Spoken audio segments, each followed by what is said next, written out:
In this episode, you're going to learn how to resuscitate a stalled deal.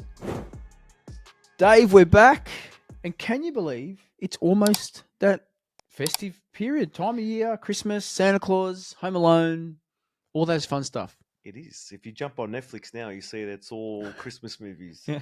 But my favourite scene of Home Alone 2, if we're going to riff off that, is the bit where Kevin's from the bricks down to Marv. And I always picture me doing that to you, which pisses me off sometimes. Yeah, well, you know, we can't all have a perfect relationship in life and business, but let's not talk about Dave and I and our sort of love-hate relationship. But you know who else loves Christmas, Dave? Who? Buyers. Buyers. Yeah, buyers. And How so? because it's the perfect moment to tell a seller, let's pick this up after Christmas. Yes. Right?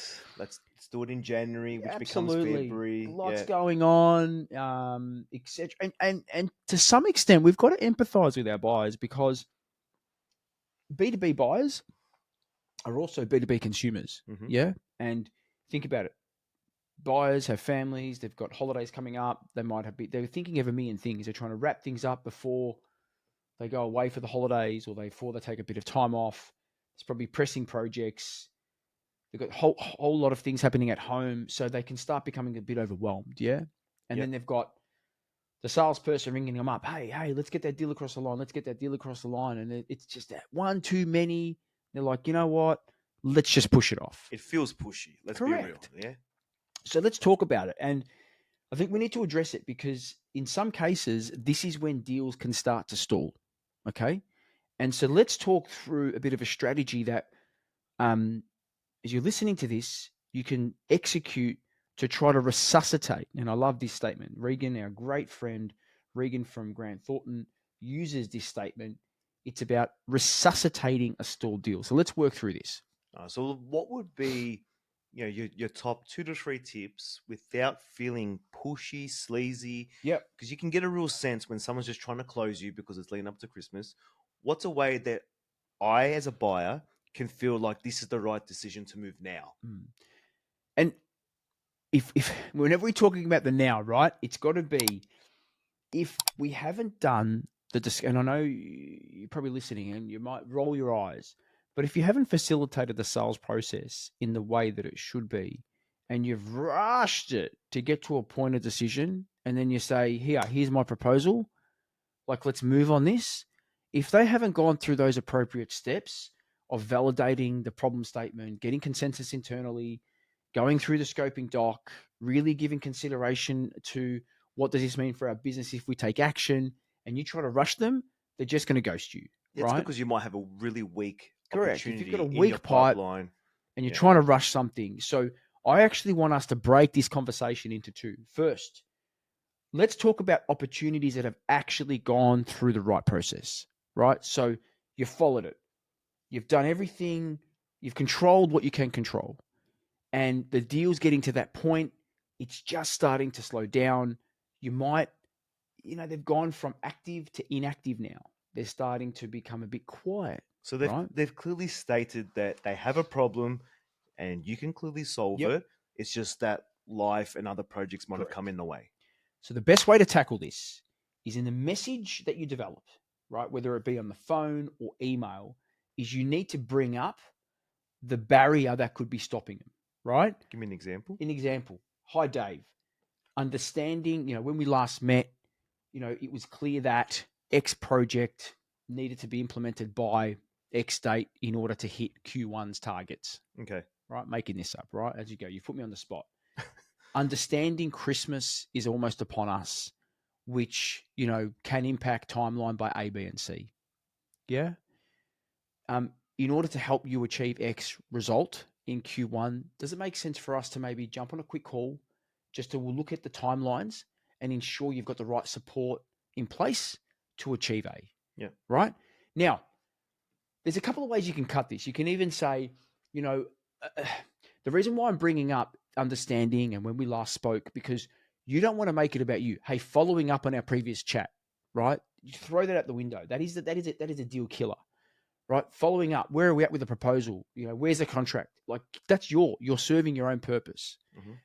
The whole premise of going in with that message about saying, hey, when we met, you mentioned X was a priority by B, right? And I'm saying, You're bringing it back to me, what Correct. my issues were, why I needed to solve this. you've got to bring that motivation back into the play, Yeah. right? This is the driver.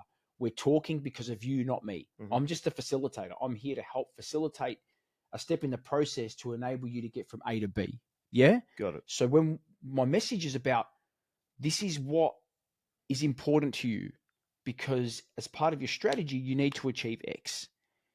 But this problem that we're talking about is prohibiting you from getting there. And knowing that there is an event coming up that could slow things down, we should probably talk about that. That's one way. Another way you could do is maybe talk about the risk associated with the gap and if you don't take action, what it would mean for the strategy. Yeah. What do you mean by that? So understanding that, Christmas is upon us, we could see a delay in execution. And you mentioned during our meeting that a key part of Q1 strategy was implementing X. Okay. I thought it would be good for us to discuss because if we can't kick it off by this date, it could put this project at risk and those results that you need to achieve in Q1 at risk. Okay. So now you're talking about the risk associated because remember, loss aversion is real, yeah? And loss aversion is potentially what I will miss out on, what I will lose. People often will take action based on not wanting to lose. Yeah, it's like that psychology Correct. around, would you rather lose $10 or make $10? They don't want to lose it, That's right. right? The benefit, the fear of loss is greater than the benefit. Mm. So by talking about it and actually make it it's a commercial conversation now, Dave. If we've gone through that process, we've spent the time to build the relationship and we've got the right stakeholders around the table. We're professionals. So let's talk about the fact that the commercially and what you're trying to achieve, if this path isn't followed, are you aware that the risk associated is now becoming quite high that you won't achieve X? Mm. And if that's the case, would it make sense for us to connect and maybe talk about how we can alter things to ensure that you don't put that at risk, right? Have you gone as far, and this is going well off script now, to then say if you don't make a decision by X time frame, then the proposal delivery needs to change because the outcome will be unlikely due to the less time we have to execute. Yeah, and look, yes, you can, and we've Mm. tried that, right? We've tried the takeaway, yeah, we've tried, and you can absolutely put this, and again, I want this needs to come from a place of authenticity, Yeah, but that's being right? genuine. Yeah, Yeah. it's not a tactic of saying, hey, if you don't act, resources are going to be gone, and we can't execute on the project because that's a tactic that'll work, right? If you want a simple tactic, the takeaway is a powerful closing tactic because again, we speak about it. People fear that Yeah, but missing we want out. to be ethical in our But this sales is process. ethical. This That's is right. authenticity. You have to be authentic. So if you do have resourcing challenges and you know that you've done the work and you're saying to client, hey, client, Mrs. Client, understanding ABC, wanted to make you aware that the resources that we have allocated for X project, if we can't get to a point, like if we don't start by X, we might not have the resources to deliver B, right? You could actually use something like that if you have a resourcing challenge. Yeah. Right? If there's an impending events are great because impending events move people to action. But we know our great friend Jen Allen talks a lot about 40 to 60% of deals get stuck in no decision, right? Jolt effect, it talks about the indecision component. It talks about no decision. It talks about all the things that stop people from taking action. And often it's confidence. So when you're trying to resuscitate a deal, you've also got to think about what's happening in the psyche behind the deal. Yeah. If it's starting to if time's starting to stall it, because we know time kills deals, Mm-hmm. you bring that up, right? You say, I know that the problem statement is clear. We know this is key for you as a business. And you could even use another, this is another message you could bring into this framework is you could talk to typically when our clients get to this stage, often there's some concern around ABC. Would it make sense for us to jump on a call? Because if you're sharing some of this concern, we can walk you through how others have tackled this exact challenge. Yeah? Now, what about knowing when to walk away from that pressure scenario. Well, this is and we speak about this in our upcoming book that we haven't spoken too much about, right? But we speak about a great friend, Mark Morano's mentality, who grew an incredible brand in the US called F45 Training. But his mentality is really simple. He talks about that abundance mindset. And again, if you've got a robust pipeline and you're not holding on to those one or two deals, if there's a deal that just if they're starting to get to a point where you know that, you know what, there's a risk here and timing is an issue, it's okay to walk away. It's okay to say to them, hey, even if you might have sent that message, the message that we've just spoken about, that we've just brainstormed here for you, you might send it and you might get nothing. Don't be afraid to send them another email and say, hey, Dave, look, understand that, priority X was really important, but it looks like timing's an issue right now. Don't want to be that pest, and I've also got some other projects that I'll need to allocate some resources to, right? Please feel free to reach out if anything changes, but at this stage we're going to have to decline or something. Respect your time, guys. Yeah, like the return on time investment is critical. As a sales professional, we don't have an abundance of time. As long as we are facilitating the principles of our role, like if we're facilitating it in a professional manner, and then the other people that you're working with are kind of getting to a point where they're like, you know what, they're giving you nothing. Okay, maybe it's not the right fit. Yeah. But before you get to that exit point, think about the deal. If you're trying to resuscitate, bring the purpose, bring the main motivation to what was driving them to look at this in the first place. Talk about what are some of the things that could be happening that could stop them, and give them a course of action. Give them an action plan on what they could do to sort of bring things to life. And if there is that Christmas, the festive period, you bring it up. Don't let them bring it up. You bring it up, saying with Christmas coming, this could impact X. Let's talk about how this fits in with our roadmap, right? But remember, there's a commercial conversation that needs to be had.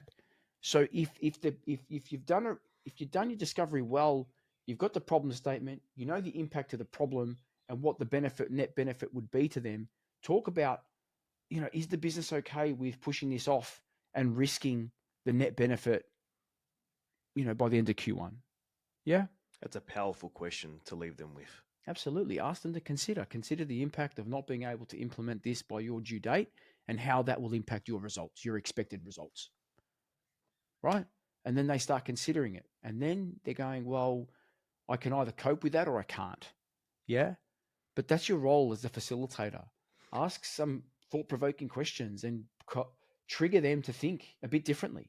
I think the real key factor there is that needs to be done over face-to-face or over like a video call of likes. Yeah. So your tonality comes into play, because if you're reading that in email, depending on the mood that I'm in, I can read that in an aggressive way, or I can read that in a sympathetic way. So your tone just brings through that feeling of sincerity that you want to bring into it, so they know that you're genuine. Yeah, absolutely. And the other thing to really be mindful of, Dave, I don't think enough emphasis is put on this, is you can also deliver a video message for this. We talk about video prospecting, but we've leveraged video throughout every aspect of the sales process. So if you have sent them an email and they haven't received any engagement, put together a short video, put together a sort of 30-second minute video saying, hey, sorry, we haven't had a chance to connect.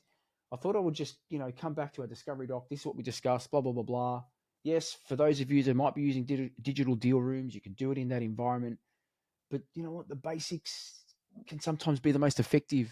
A simple one-liner in an email with a short video asking the question, consider the impact of, would it make sense for us to connect and maybe walk through just to see if this is something that we should do or we shouldn't do.